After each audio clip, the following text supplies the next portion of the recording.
thank you very much. It's an honor. And they told me under no circumstances are you allowed to use a teleprompter. And I got up here and I see there's this beautiful teleprompter.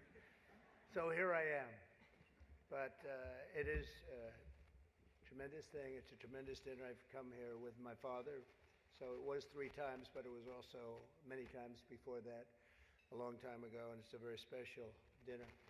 And you've done a fantastic job, Cardinal. Thank you very much. I appreciate it. So I'd like to thank Your Eminence very much and members of the clergy, so many people I know. Speaker of the House Johnson, what a job you're doing. He's done a great job. Senator Schumer, good. Yeah, I supported him. I don't know. He used to say that's true, and now I'm not sure he would, but I gave him his first check from an office in Beach Haven, and I was very proud of it. I don't know about lately. Now I was. It was his first check. He was running, and I said, he's a good man. Senator Gillibrand, thank you very much. Thank you very much for working hard. Governor Hochul, wherever you may be up, this is a big day, that's right. Where is the governor? Good job. It's not an easy one, is it?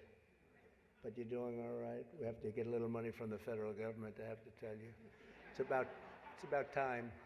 It's about time. Mayor Adams, good luck with everything. They went after you. They went after you, Mayor. Yeah, boy, I do that. 9.5 months ago, I said, he just said something about the administration. He's going to be indicted any moment. And guess what happened? But you're going to win. I think you're going to win. I know you're going to win. So good luck. Good luck. I don't like what they do. And also distinguished, got so many friends up here. It's great. A lot of great friends. Some of my best friends. And you are right, they are distinguished and they are wealthy for the most part. A couple are having a hard time, but they're going to get over it. I also want to thank my very beautiful wife, and thank you for mentioning, but can you believe this? She did a book, and it's a really good book, and she worked hard on it, and it just became #1 on the New York Times list, so I think that's okay. That's not an easy thing to do, especially when your name is Trump and you're on the New York Times list. That must be selling like hotcakes. But thank you for mentioning. I appreciate it. Good job you did. It's a true pleasure to be with you this evening. Amazing pleasure. And these days it's really a pleasure anywhere in New York without a subpoena for my appearance. Anytime I don't get a subpoena, I'm very happy. They've gone after me, Mr. Mayor. You're peanuts compared to what they've done to me. And you're going to be okay. But I have to be careful, however, to understand that this will be the first time in the history of this event where jokes will be fact-checked, and they will be.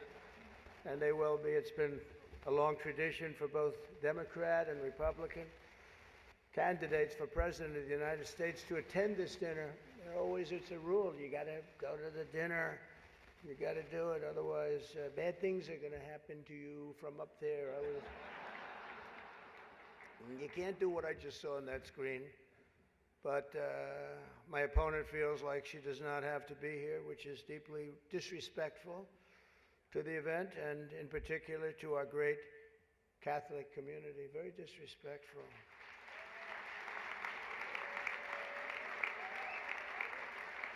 The last Democrat not to attend this important event was Walter Mondale, and it did not go very well for him. He lost 49 states and he won 1, Minnesota. So I said, there's no way I'm missing it. Actually, it was not easy for me to get here tonight. Cardinal, I wasn't going to miss this thing, no matter, I didn't care. I wasn't going to miss it. But that's true, Walter Mondale, 49-1.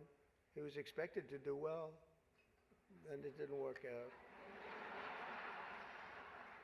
It shows you there is a God. I mean, for those people that are questioning it. I understand the real reason that she's not here is she's hunting with her running mate, spending a lot of time hunting.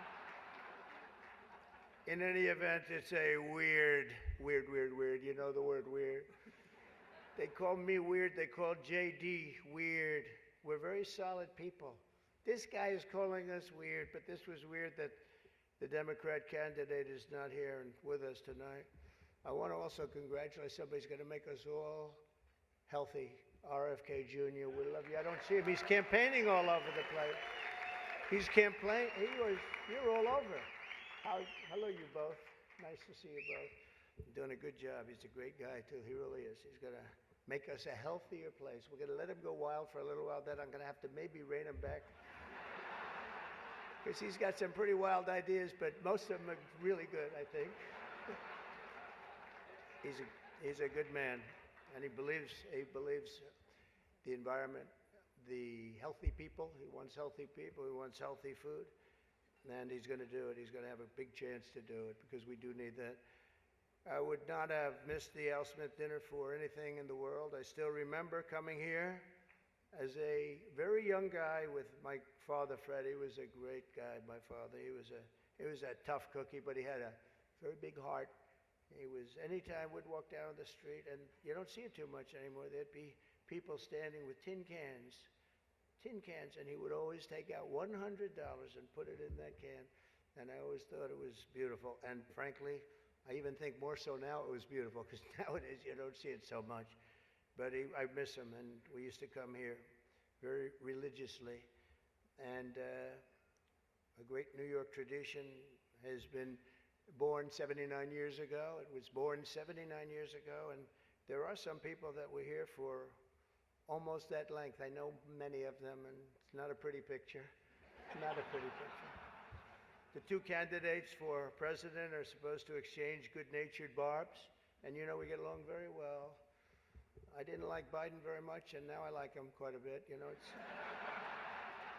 and now I say that she's much worse than him. He was a much better candidate than her, actually. And when we hopefully win, dispose of her, I like her a lot, but right now I can't stand her. It's true. I can't stand her. I've never liked people that I was competing against. When you do, a lot of bad things happen. And we are doing well, by the way. The votes are starting to come in. You got to get out and vote. And Catholics, you got to vote for me. Just remember. You better remember I'm here, and she's not. I could have done that too. But you do something that's incredible. The Catholic Church, you're helping the poor, educating children, and supporting the vulnerable. But if you really wanted Vice President Harris to accept your invitation, I guess you should have told her the funds were going to bail out the looters and rioters in Minneapolis, and she would have been here, guaranteed she would have been here. Guaranteed. She would have been okay. She would have been okay with that. But I know this isn't my normal crowd tonight, because it just isn't. It's not my normal crowd. Believe me, my normal crowd is younger, has a lot more energy, but you have certain advantages too, like cash, lots of cash. But many of you are Manhattan liberals from the media and the Democrat Party.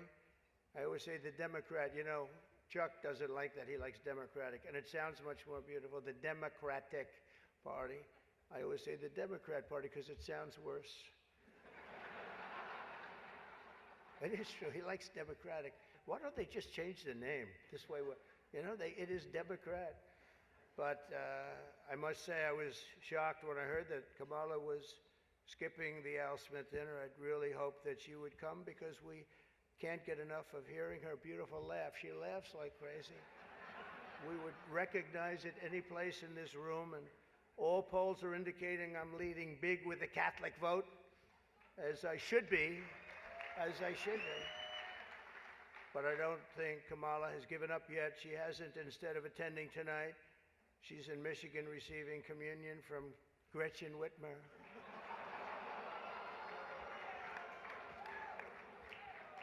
That's not a pretty sight. But Catholics, please don't be too insulted by Kamala's absence. If the Democrats, Thank you very much. I appreciate it. If Democrats really wanted to have someone not be with us this evening, they would have just sent Joe Biden. You know, he's having second thoughts. You know that, right? He wants to come back. If she does any worse in the polls, they're going to bring him back again, I think. Chuck, he's going to do it. He's the one that got him out. That's the guy. Much more so than Crazy Nancy, I will tell you, because I know him. He did it. Joe has almost disappeared from view. The only way he could be seen less is if he had a show on CNN. They had nothing. They've got nothing. Fake news, right? Fake.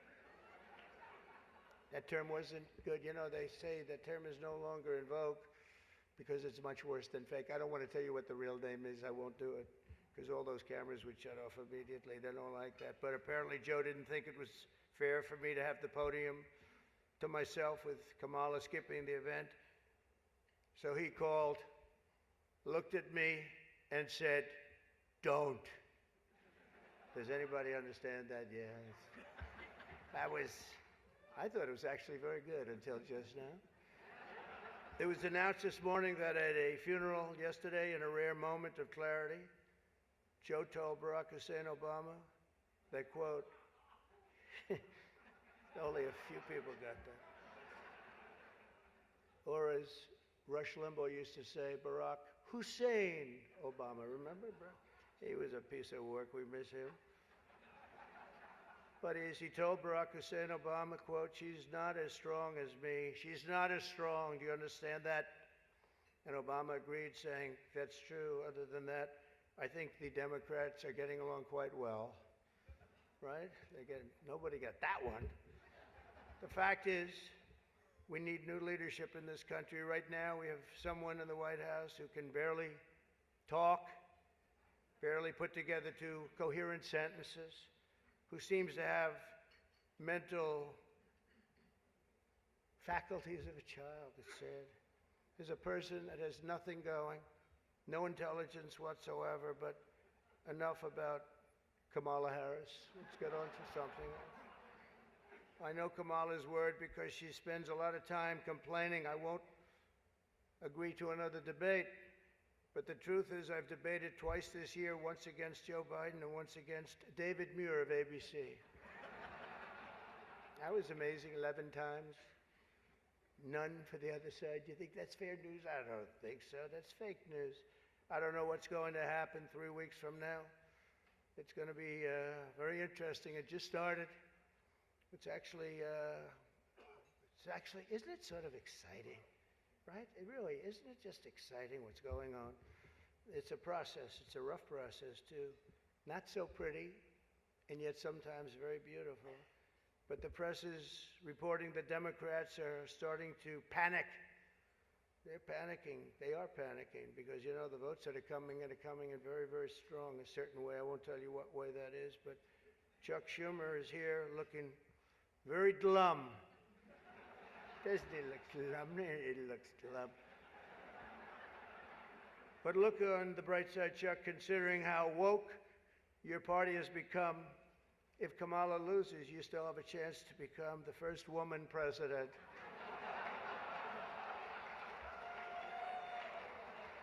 And I actually said, "Do you mind if I do that?" And he said, "No, you got to do what you got to do." He's a pro. He's a professional. No, he's a good man, actually. I hate to say it. Don't ever use it against me, please. I'll say, this dinner was really setting me back when I say that. But I've known him a long time. There's a group called White Dudes for Harris. Have you seen this? White Dudes for Harris. Anybody know? Are some of you here? White Dudes for Harris? Doesn't sound like it. But I'm not worried about them at all because their wives and their wives' lovers are all voting for me. Every one of those people is voting for me. And as you may have seen, Kamala did an interview on Fox News yesterday. It went so poorly for her that the Democrats have been forced to install another 100 drop boxes throughout the city. And the upside really is Kamala now sees the benefit of deportation. She wants to deport people. She's vicious. She wants to deport people.